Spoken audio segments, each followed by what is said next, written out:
નમસ્કાર મિત્રો, એજ્યુકેશન ફંડા ચેનલમાં આપનું સ્વાગત છે।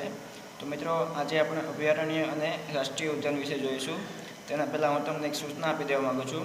મિત્રો, તમે અમારો વિડીયો જ્યારે જોતા હો ત્યારે તમને યુટ્યુબમાં જો વિડીયો ક્લીન ના દેખાતો હોય તો તમારે મિત્રો વિડીયોની જમણી બાજુ સેટિંગનો આઇકોન આપેલ છે, તેના ઉપર ક્લિક કરી અને ત્યારબાદ તમારે ક્વોલિટી હાઈ સિલેક્ટ કરવાની છે, એટલે કે 360 અથવા 720p બરાબર।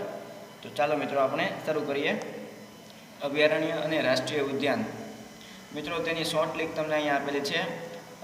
અહીંયા માત્ર મુખ્ય ગુજરાતના અભયારણ્યો હોય તેના માટે શોર્ટ લિંક બનાવેલ છે। મિત્રો, અભયારણ્ય અને રાષ્ટ્રીય ઉદ્યાન તલાટી કમ મંત્રી અને જુનિયર ક્લાર્ક ગ્રામ સેવક જેવી ગવર્મેન્ટ એક્ઝામમાં 1 2 માર્ક્સમાં પૂછાતી હોય છે। તો મિત્રો ચાલો આપણે શરૂ કરીએ। તેના માટે તમારે એક પંક્તિ યાદ રાખવાની રહેશે। ગીર ગીર સો બાલા બના, રામ મોર જેસો બના, સુર નર્મદા બર બપોર, હાથ में भाव रतनदा, गुड़सु नरसु हीरा, नाक रतनदा मरिंद्रा, वेड़ा वल्भा पनीधारी, ठोकम वानव खीजा, महाजापा पूर्ण करवा, द्वार सरखा करवा। तो चलो मित्रों આપણે શરૂ કરીએ। પહેલું છે ગીર ગીર સો। તો મિત્રો પહેલું છે ગીર નેશનલ પાર્ક અને અભયારણ્ય।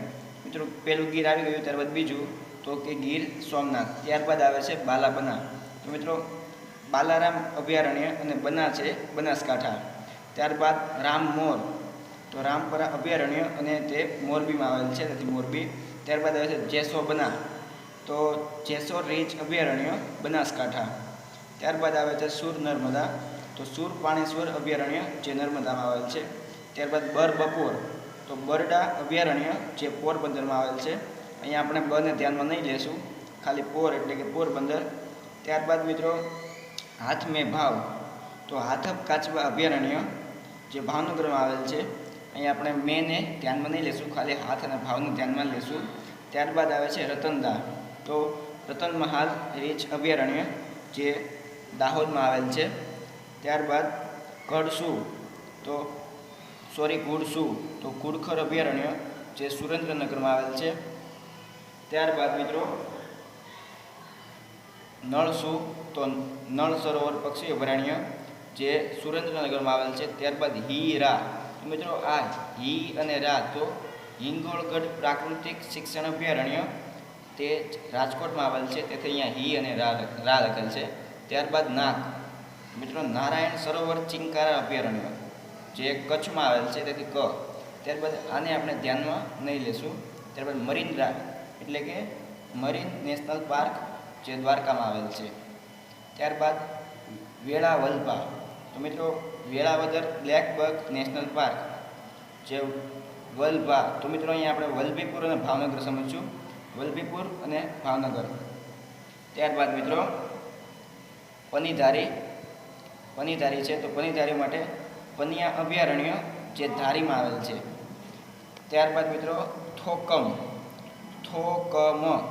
તો જે થોળ પક્ષી અભયારણ્ય જે કડી અને મહેસાણા, તેથી અહીંયા ક એટલે કડી અને મ એટલે મહેસાણા।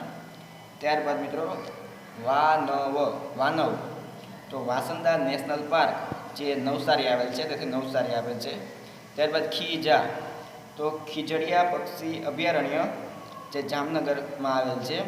ત્યારબાદ અહીંયા મિત્રો એક નિશાન કરેલ છે, મહાની નીચે એક લખેલ છે અને અહીંયા દ્વારની નીચે એક લખેલ છે। તો મિત્રો આનો અર્થ આપણે લેવાનો છે મહા અને દ્વાર, તો બરાબર। તો અહીંયા મહાગંગા અભયારણ્ય જે દ્વારકા આવેલ છે, તો અહીંયા દ્વારકા છે। ત્યારબાદ મિત્રો આવે છે ચાપ, તેની બંનેની ઉપર મીંડું આવશે, તેથી ત્યાં ચાપ, તો તે માટે જાંબુઘોડા અભયારણ્ય જે પંચમહાલ જિલ્લામાં આવેલ છે, તેથી આપણે અહીંયા ચાપ એટલે જાંબુઘોડા અને પ એટલે પંચમહાલ। ત્યારબાદ આ પૂર્ણ, મિત્રો અહીંયા આપણે ડેશ કરેલ છે, તો એ શા માટે કરેલ છે તમને કહું છું। અહીંયા આપણે પૂર્ણ એ આગળ લેવાનું છે, એટલે કે તે અભયારણ્યનું નામ છે અને આ જે છે તેનો તાલુકો છે। તો મિત્રો અહીંયા આપણે જોઈ શકીએ છીએ પૂર્ણ અભયારણ્ય તે ક્યાં આવેલ છે, તો આહવા તાલુકામાં અને ડાંગ જિલ્લામાં।